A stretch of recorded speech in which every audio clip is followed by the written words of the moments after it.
Écoutez, je pense que Simon est avec nous. Voilà. Euh, Écoutez, on va donc débuter. Je vais donc remercier formellement Simon Chrétien donc d'avoir pris l'initiative d'organiser cette activité de webinaire avec vous. Je remercie aussi d'emblée M. Guy Gendron de l'Audiovisuel de l'UQAM et Bastien qui est en ligne maintenant, mais qui nous a donné un coup de main dans l'organisation de ce webinaire-là. Alors donc, on va faire environ 35-40 minutes.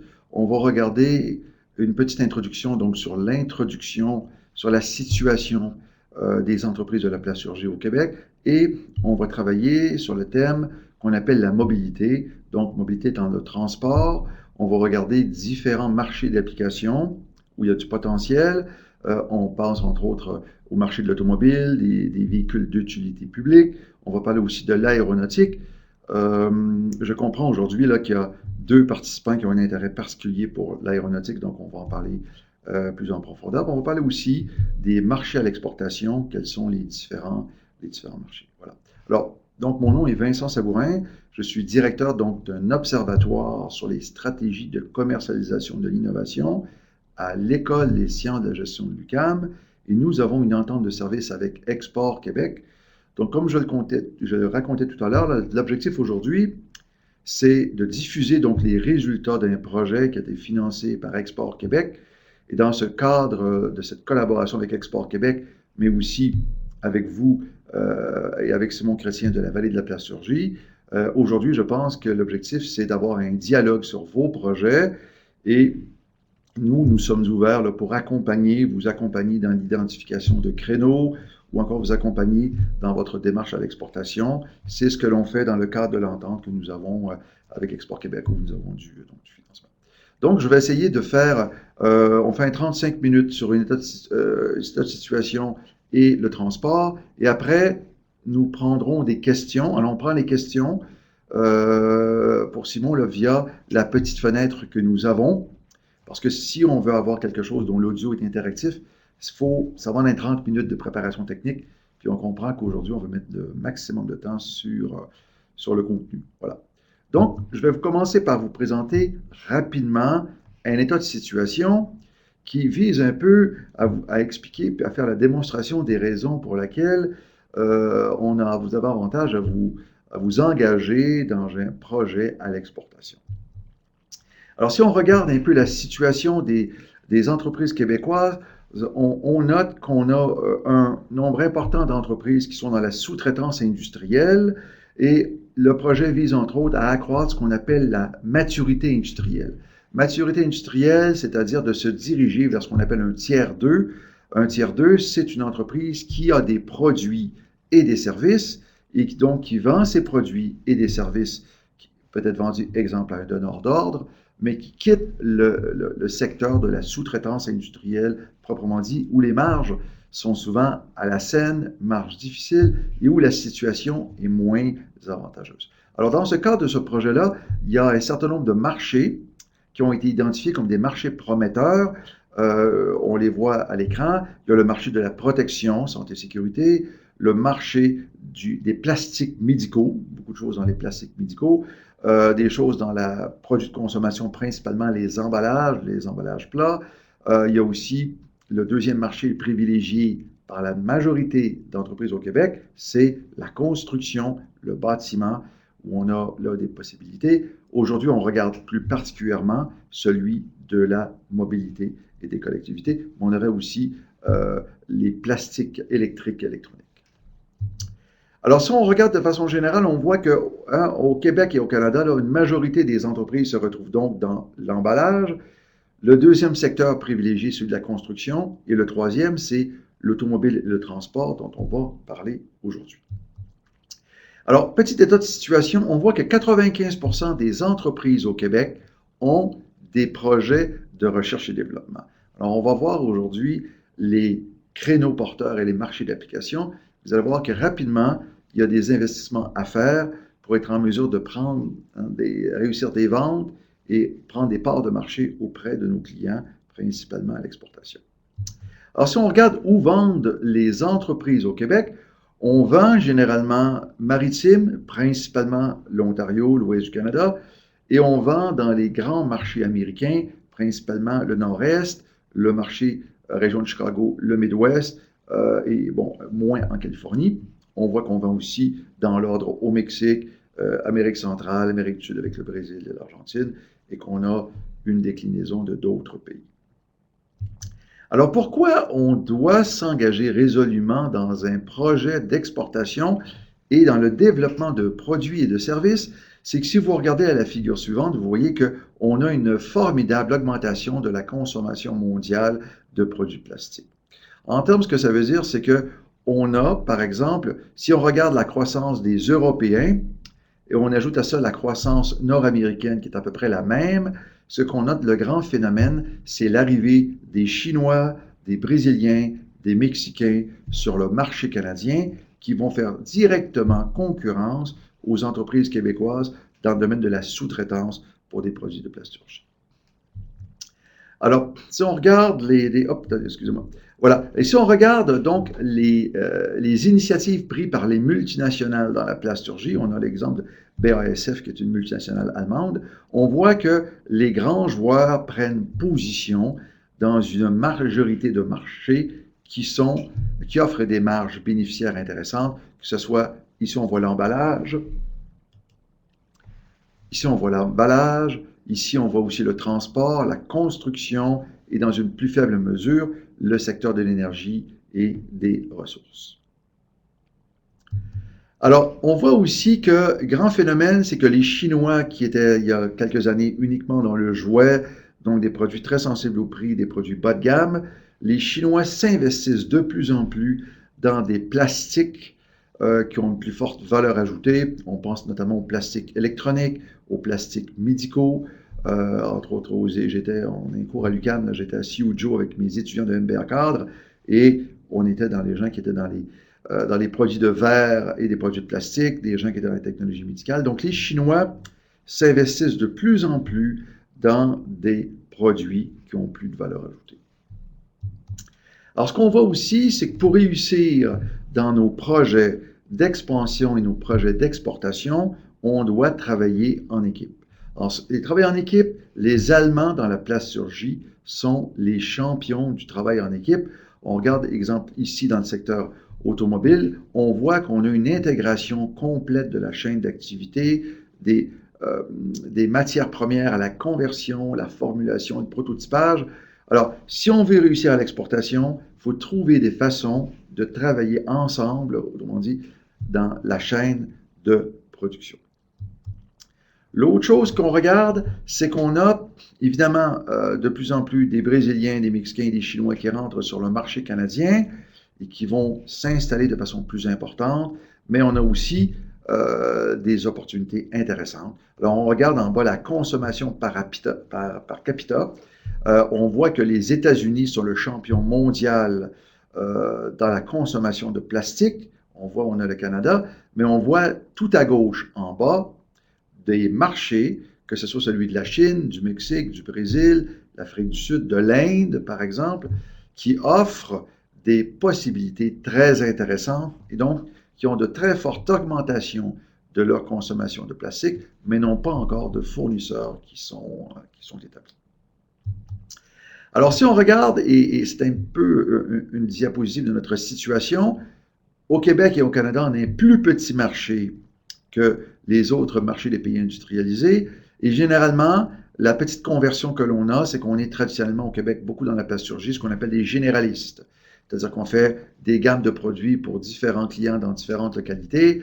Et le changement important dans le marché et l'entrée des économies émergentes sur le marché québécois fait en sorte qu'on doit commencer à spécialiser davantage nos activités. On cherche où est l'argent, quels sont les créneaux où il y a de la valeur ajoutée, où on peut améliorer nos marges bénéficiaires.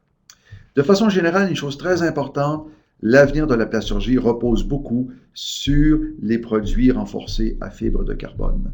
Donc, dans le marché du plastique avec des composites, on va le voir dans le transport, c'est extrêmement important, c'est une voie d'avenir et on doit aussi trouver des marchés où on peut exporter, mais on peut avoir une base de clients ici. C'est-à-dire qu'on peut trouver des clients pour développer des prototypes, faire des premières commandes qu'on va pouvoir par la suite exporter. Donc, se spécialiser, on cherche des produits qui ont plus de marge et il y a aussi une volonté d'avoir des plateformes collaboratives, c'est-à-dire de faire travailler ensemble des PME dans des projets à l'exportation pour partager, entre autres, exemple, les distributeurs. Alors, on va regarder maintenant ce qu'on appelle le marché de la mobilité et de l'automobile. Alors, on va regarder l'automobile, transport terrestre, véhicules électriques. On va parler d'aéronautique, on va faire un mot sur le récréatif. Dans l'automobile, ce qu'on note, c'est qu'on a un développement très important dans produits de plasturgie composite, c'est-à-dire plasturgie et des fibres, de produits renforcés, donc de fibres de carbone. Alors, dans l'automobile, c'est un marché dominé par les trois grands joueurs américains. Le marché est beaucoup pour les entreprises québécoises dans des véhicules d'utilité publique. Autrement dit, servir, exemple, le gouvernement du Québec pour des véhicules d'utilité publique, que ce soit les ambulances, les corbillards, les camions de pompiers, les taxis, on va parler plus loin des véhicules électriques, que l'on peut par la suite vendre à l'extérieur. Se positionner dans le marché de l'automobile proprement dit, c'est quelque chose de difficile, il y a des joueurs importants. Le Québec, on n'a pas une base importante, à l'exception de Packard dans le camionnage, mais on n'a pas de base suffisante. Mais dans les véhicules d'utilité, il y a là des possibilités qui sont intéressantes. Alors, de façon générale, pourquoi on regarde l'automobile? C'est parce qu'en fait, on dit près de 10% de la conception du plastique est générée par le secteur de l'automobile. Autrement dit, ce qu'on note là, c'est que ce soit l'intérieur des portes, l'intérieur des plafonds, les tableaux de bord, les produits de plastique ont contribué directement à une petite révolution dans la conception des voitures et du transport.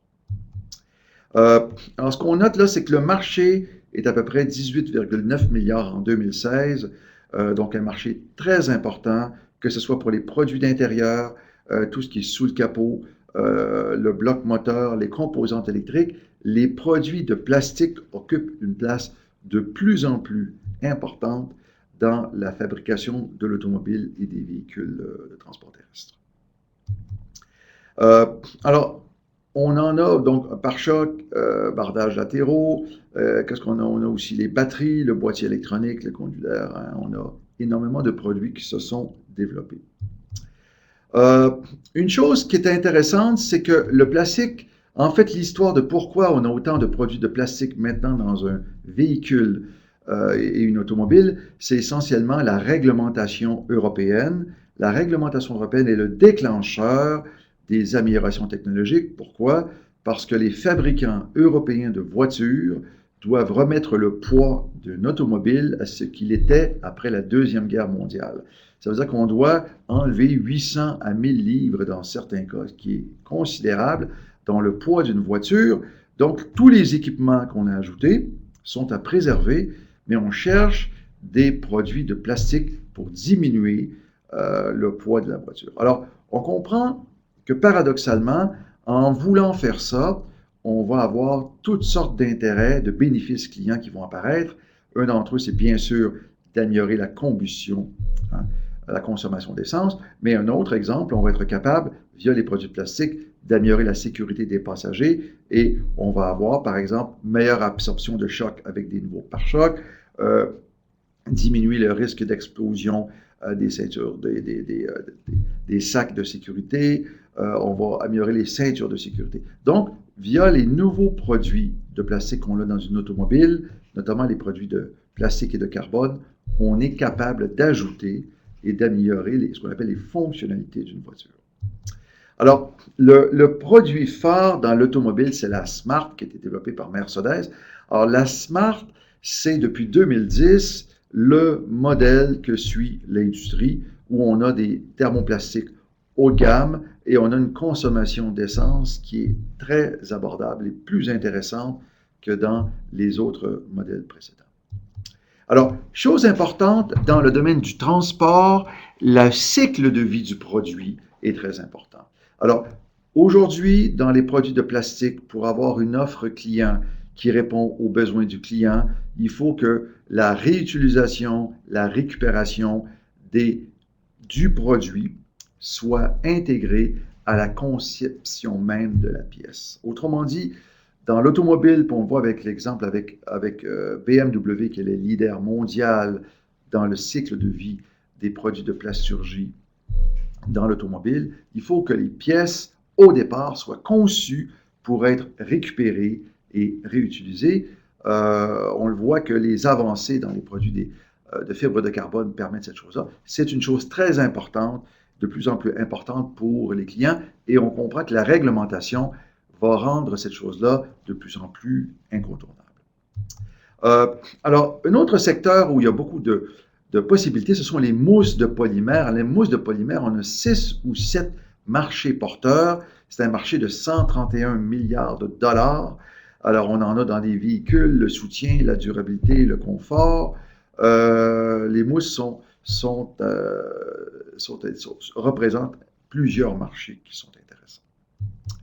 Alors, l'autre chose que l'on note, c'est un autre créneau porteur dans lequel il y a des possibilités, c'est le marché des véhicules électriques. Alors, vous n'êtes pas sans savoir que le gouvernement du Québec et le gouvernement du Canada, mais le Québec en particulier, souhaitent utiliser l'électricité pour développer une infrastructure et rendre plus disponibles les véhicules électriques.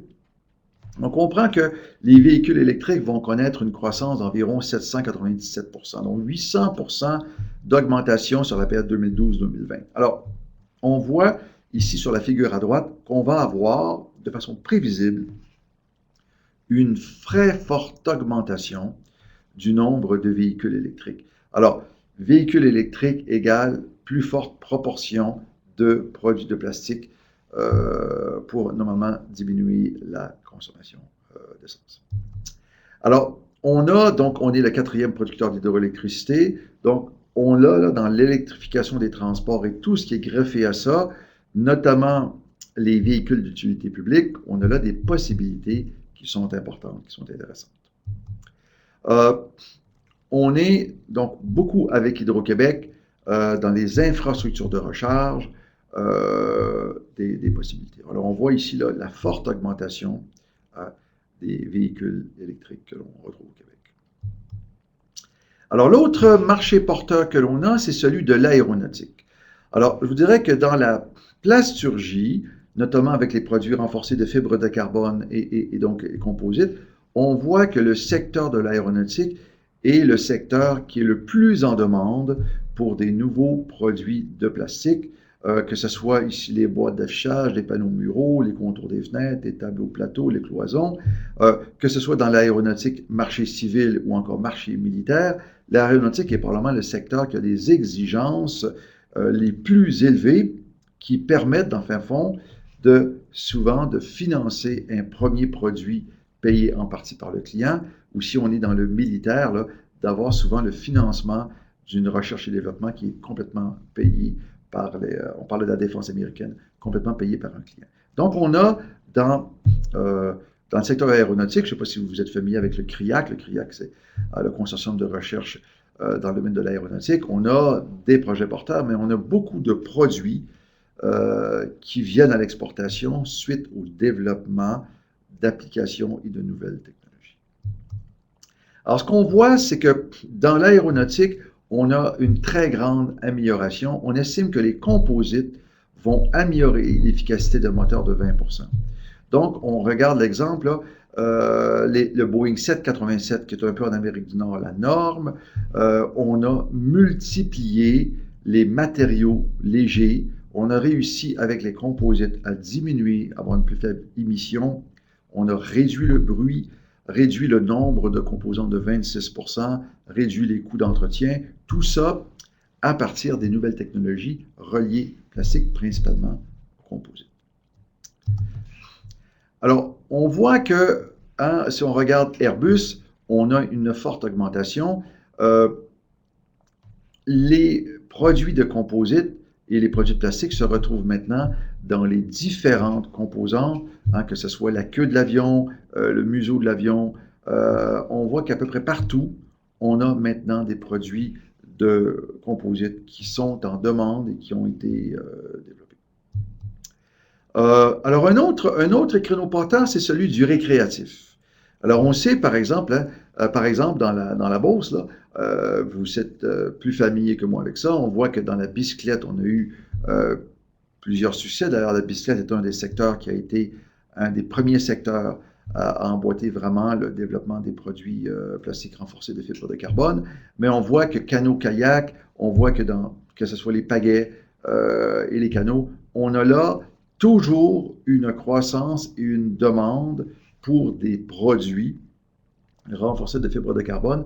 Le marché est plus petit, mais le marché du plein air en particulier continue d'offrir des possibilités intéressantes lorsque les produits améliorent et donnent des bénéfices aux clients. Alors, on voit que dans les sports et loisirs, globalement, marché des sports et loisirs, ça va de la raquette au canot, passant par la bicyclette. On voit qu'on a une augmentation stable, mais qui est permanente de produits. On voit que les marchés sont de plus petite taille, évidemment, que dans l'automobile, mais on peut plus facilement trouver des créneaux à l'intérieur de ça dans lesquels on peut s'insérer. Alors, une chose, on voit ici, donc produits renforcés de fibres de carbone, sport et loisirs, on voit que la croissance moins spectaculaire que dans l'automobile et peut-être que dans l'aéronautique, mais tout de même intéressante et prometteuse. Le vélo est un exemple. Je pense que le vélo est un cas classique d'une augmentation. On voit qu'avec les baby boomers, le coût moyen d'un vélo, les vélos de performance sont en pleine expansion. On a beaucoup d'économies émergentes, on n'a qu'à penser qu'à la Chine et d'autres, mais aussi le Brésil, qui sont à la recherche de produits performants dans ce domaine d'activité. Voilà. Alors, BRP, c'est un autre exemple. On voit BRP, on va en parler plus loin avec Querétaro, mais BRP a des produits, des activités d'expansion, on cherche des fournisseurs, mais on est intéressé à avoir des configurations de coûts intéressantes. De là, le besoin d'avoir une partie de l'activité qui est même en fait au Mexique, mais on pourra discuter de cette chose-là un petit peu plus loin. Voilà. Alors, je vais vous parler maintenant des marchés à l'exportation. Marché à l'exportation, c'est où est l'argent pour vous dans ces marchés-là. Alors, de façon générale, si on regarde la situation, on voit là, si vous regardez la figure que vous avez, NAFTA. Donc, NAFTA, ça veut dire quoi? Ça veut dire essentiellement que les échanges commerciaux les plus importants pour vous, le marché le plus prometteur, c'est le marché américain et le marché du Mexique. Je vais parler du marché du Mexique dans une petite minute, mais de façon générale, pourquoi? Parce que dans le marché de l'automobile, on est dans une norme nord-américaine. Et pourquoi le Mexique? Le Mexique fait partie intégrante de l'Amérique du Nord. Et il y a des territoires au Mexique, je pense entre autres à San Luis de Potosí, où j'ai eu la chance d'enseigner, qui est la capitale nord-américaine des pièces de véhicules automobiles. Ils se sont spécialisés dans les pièces de véhicules automobiles. Donc, on a là un marché intéressant dans le domaine du transport. Ce sont les deux premiers marchés. On peut aussi penser au Brésil, qui est un grand marché, mais souvent, le Brésil, par exemple, dans le transport, utilise la canne à sucre, c'est un autre modèle de combustion. Donc, déjà, il y a des ajustements et souvent, les comportements d'achat, les clients ne sont pas nécessairement dans les mêmes exigences que les clients nord-américains. Voilà. Alors, ce qu'on voit ici, on a les chiffres de où, je dis toujours là, un no-brainer, c'est de se demander où les entreprises américaines dans la plasturgie font-elles leur argent. Alors, on voit que les Américains vendent plus de produits de plasturgie au Mexique que dans l'ensemble du Canada. 15,8 milliards de ventes au Mexique, 13,2 milliards de ventes. On voit que le Mexique, dans la plasturgie, est un marché très intéressant. Pourquoi? Parce qu'ils ont une forte croissance économique, une forte demande, une nécessité de mettre à niveau un grand nombre de produits. Et on a ici au Canada et au Québec, vous avez des capacités qui peuvent servir ces gens-là. Voilà. Alors, on voit, dans l'automobile, on voit dans les marchés, tout ce qui est marché émergent, composantes automobiles, on a une forte demande. Moi, je vous dirais que de façon générale, notre objectif, c'est de rester dans un marché nord-américain, Amérique centrale, Amérique du Sud, parce que les normes de fabrication sont davantage près de ce que l'on fait ici. C'est le même fonctionnement. Le marché européen, marché plus difficile à pénétrer, avec des joueurs qui ont beaucoup d'avance dans la durabilité avec BMW entre autres, et les Allemands qui sont très développés dans ce domaine-là. Alors, on a l'exemple. Alors, un exemple, c'est un autre créneau, c'est le marché des pièces automobiles. Dans la pièce automobile, on peut faire des projets. Ici, on pense, exemple, à Novabus, transport terrestre, marché des autobus, et avoir par la suite une activité d'exportation. Même chose. Alors, une chose qui est importante, pourquoi le marché mexicain et américain sont intéressants? Parce que les fabricants sont dans ce qu'on appelle le nearshoring. Le nearshoring, c'est une activité où vous êtes à un maximum de 3 ou 4 heures de votre client. Par exemple, on regarde BRP et le Mexique, et là, vous êtes sur le même fuseau horaire. Dans le domaine de l'automobile, on n'est pas intéressé à avoir des fournisseurs qui sont en Chine. On veut des fournisseurs qui sont dans une relative proximité géographique. De là, l'intérêt d'être en Amérique du Nord. Voilà. Donc, on voit qu'il y a un écart qui va se combler avec les années. Les Européens ont un leadership important dans les produits de fibres de carbone, produits de plasturgie, mais on voit que cet écart-là va rétrécir au fur et à mesure où la réglementation nord-américaine va se normaliser avec celle des Européens sur l'efficacité des moteurs et les normes de pollution. Donc, on a le même exemple ici. Voilà. Alors, chose importante aussi, dans l'aéronautique, on est vraiment dans le marché du nord-est de l'Amérique du Nord.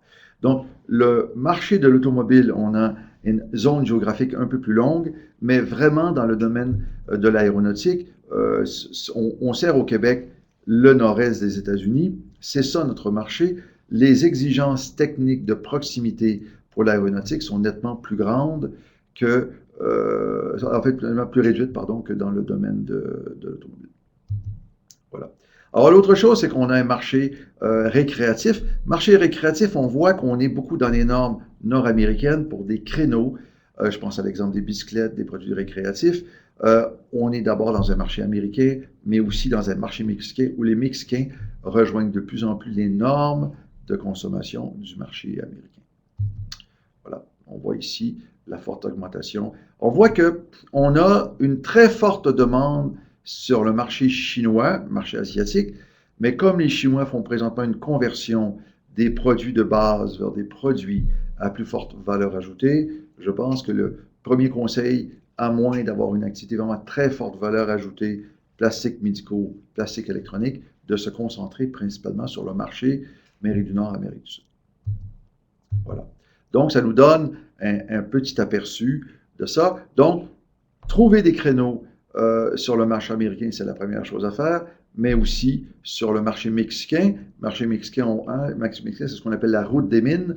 La route des mines, c'est de Mexico à 3 ou 4 heures de Mexico. On a Querétaro, San Luis Potosí. Autrement dit, les joueurs sont dans ce qu'on appelle la Rutas de las Minas, là, et tous les joueurs nord-américains sont inscrits dans ce projet-là et Bombardier est actif. Bombardier fait même, quand ils font son recrutement auprès d'entreprises comme vous, ils vont même vous trouver un DRH, vous faire la... Autrement dit, on a une volonté d'avoir une présence dans ce marché-là. Voilà, on a une petite synthèse ici de nos 3 marchés. Il y en a d'autres marchés, mais je pense que c'est les 2 premiers et les 2 plus immédiats où l'argent est à faire. Voilà. Alors, est-ce que... voilà, mais écoutez, je vous remercie. Donc, ce que je vous propose, c'est d'utiliser la petite fenêtre que nous avons. Hein, vous avez une petite fenêtre donc à l'écran. Et donc, on peut se donner 15-20 minutes de questions. Alors, peut-être avant de m'envoyer votre question, donc je vous remercie tout d'abord, parce qu'il y a peut-être des gens qui, lors des questions, vont nous quitter, donc je vous remercie de votre présence. Si vous souhaitez discuter de vos projets, vous avez une idée, un projet d'affaires, ou vous souhaitez commercialiser quelque chose, je vous propose que l'on ait un entretien. On peut planifier un entretien via Skype avec Simon Chrétien, si vous le souhaitez, ou vous m'appelez, et puis je discuterai aussi de cette chose-là en privé avec vous. Mais dans le cadre du projet avec Export Québec, là, c'est notre mandat de travailler donc avec les entreprises pour leur donner un coup de main dans cette diffusion-là. Voilà. Donc, j'attends maintenant vos questions. Donc, vous prenez la petite fenêtre et vous m'écrivez des questions. Je vais lire la question, puis on pourra avoir un échange. Oui, je vais vous envoyer le PDF. Alors, pour avoir le PDF, il ne faut pas que je ne perde trace, là. Vous m'envoyez un petit courriel à l'UQAM, donc sabourin.vincent@uqam.ca, et moi, je vais vous envoyer le PDF de la présentation. Euh, voilà. Je peux même vous envoyer, j'ai des extraits, je peux même vous envoyer tout le document. Si vous voulez l'ensemble de la présentation, vous me direz ce que vous voulez. C'est un peu plus gros, mais vous allez avoir, comme on dit avec bon québécois, toute la patente, là, au lieu d'avoir uniquement les extraits. Donc, il y a des choses qui n'ont pas été présentées, mais que je peux aussi vous envoyer. Autre question?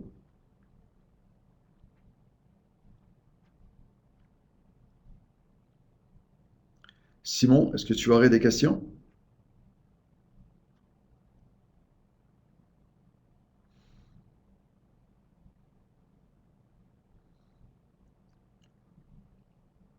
Ah, Laurence est en train de m'écrire une question.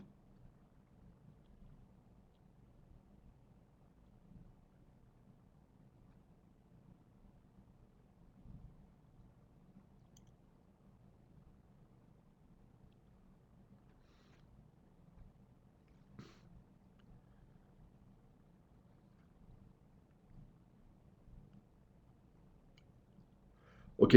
Alors, la question de Laurence, c'est quelle approche préconisez-vous pour le marché américain? Alors, moi, je vous dirais que de façon générale, il y a sur le marché américain, dépendant des créneaux concerts, pour beaucoup d'entreprises québécoises, il y a une adaptation. Hein. C'est ce que j'appelle le syndrome des portes et fenêtres. Le syndrome des portes et fenêtres, c'est que vous vendez 40 portes, 40 fenêtres au Québec, vous arrivez aux États-Unis, et il y a un client qui va vous prendre 40% de votre production annuelle avec un seul modèle de porte ou un seul modèle de fenêtre. Alors, le challenge qu'on a aux États-Unis, c'est souvent le niveau de risque. Donc, pour beaucoup d'entreprises québécoises, quand on entre sur le marché américain, euh, la première chose que l'on a, qu'on constate, c'est qu'on ne peut vendre qu'un seul produit porteur. Alors qu'au Québec, on vend souvent, hein, on a différentes gammes. Alors, ce qui veut dire que le stress que l'on a, là, c'est le stress relié à une gestion de risque. Si tu fais 40 modèles de portes et fenêtres et quelqu'un te demande un seul modèle, il prend le tiers ou 40% de ta production annuelle, ça change ta position de risque. Et évidemment, ton directeur de compte, Banque nationale ou chez les Jardins, trouve que c'est un petit peu plus risqué. Bon, ça, je pense que c'est une situation. Déjà, là, il y a des choix à faire. La deuxième chose, c'est que généralement, le marché américain des grands comptes est contrôlé par ce qu'on appelle des agents manufacturiers. C'est-à-dire qu'aux États-Unis, dans les grands marchés, on ne peut pas entrer là directement. Alors, ça, je vous dis tout de suite, les agents manufacturiers, j'ai été dans une autre vie dans la grande distribution et on a souvent un choc. Hein. Un choc, là, c'est que vous avez souvent un vieux monsieur ou une vieille madame qui ne fait qu'à maintenir et entretenir des relations avec de grands clients, mais qui va exiger une rémunération qui souvent, pour nous, là, en dollars, par exemple, quand j'ai travaillé dans le secteur du meuble, c'était 400-450 000 pour réussir à rentrer et à être un client régulier d'un grand donneur d'ordre. Ça apparaissait faramineux pour un grand nombre des entreprises avec qui j'ai travaillé, et c'est vrai que ça l'est, mais en même temps, lorsqu'on essaie de faire ça nous-mêmes, on n'est pas capable d'avoir cette chose-là. Donc, ça repose beaucoup sur des agents manufacturiers qui ont des entrées directes, qui sont capables d'avoir des rendez-vous et qui vont gérer, si vous voulez, le compte client, c'est-à-dire qu'ils vont faire de la proximité, puis ils vont gérer ça, ils vont vous appeler.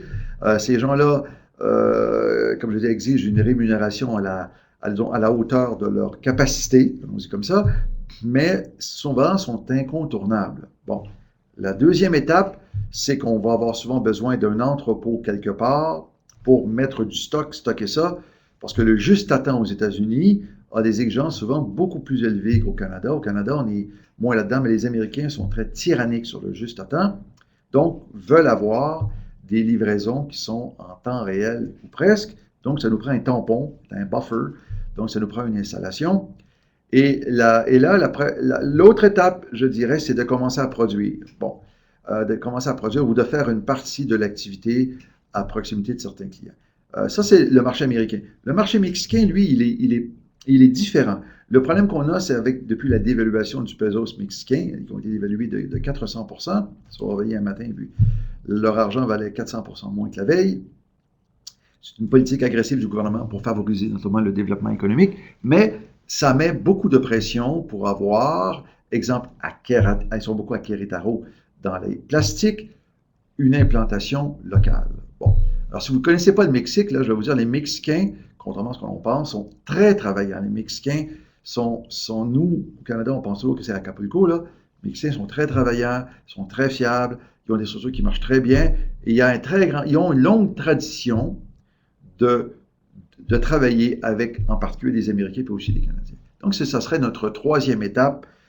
Au Mexique, on a besoin rapidement d'une petite implantation, qui veut dire qu'il y a une petite complexité additionnelle, alors qu'au US, on peut vendre, au marché américain, on peut vendre directement.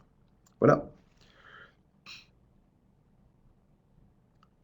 Excellent. Est-ce que, bon, c'est bon, merci Simon, je prends note de ça. Est-ce que d'autres questions parmi vous?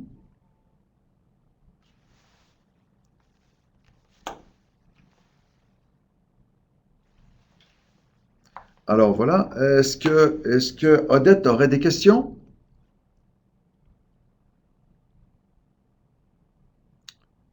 Non? Pas... Ah, Laurence a une question. Ah, écoutez, je vous remercie. Donc, je comprends qu'on va donc terminer maintenant. Écoutez, je tiens à vous remercier encore pour votre présentation.